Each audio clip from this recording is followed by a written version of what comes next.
Was a stylish congregation. You could see they'd been around. They had the biggest organ of any church in town. But over in the corner sat Brother Eyre, who insisted every Sunday on singing in the choir. The choir stormed and blustered. Brother Eyre sang too slow, and he used the tunes in vogue 100 years ago. At last the storm cloud burst, and the church was told in fine that Brother Eyre must stop his singing, or the choir was going to resign.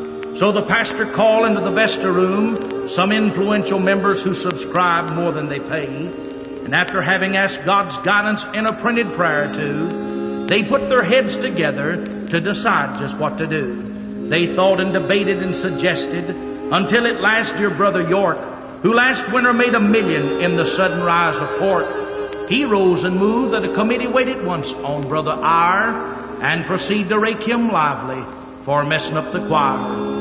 So one day at 4, 3 men in stylish carriage rode up to Eyre's door. They found the choir's trouble sitting there in an old armchair, and the summer's golden sunbeams lay upon his snow-white hair. He was singing Rock of Ages in a voice soft and low, but the angels understood him, and that's all he cared to know. Said York, "We're here, dear brother, with the Vester's accusation, to discuss a little matter that affects the congregation. Now we don't want any singing except what we've bought. The newest tunes are all arranged, the old ones stand for naught. And so we've decided, are you listening, Brother Eyre? You must stop your singing. You're messing up our choir." The old man raised his head, a sign that he did hear, and on his cheek the 3 men caught the glitter of a tear. His feeble hands pushed back the locks as white as silky snow, and he answered the committee in a voice cracked and low. "I've sung the songs of David nearly 80 years," said he. "They've been my staff and comfort all along life's dreary way. I'm sorry I've disturbed the choir.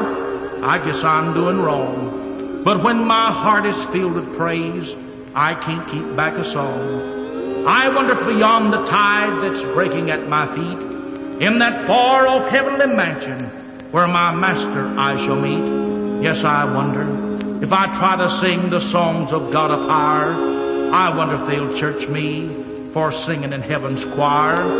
The silence filled the room. The old man bowed his head. The carriage rattled back to town, but Brother Eyre was dead. The choir missed him for a while, but he was soon forgot.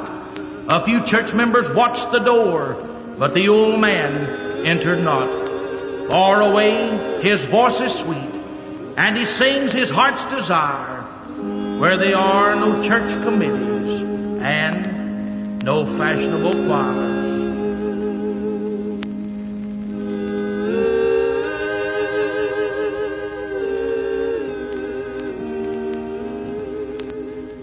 Why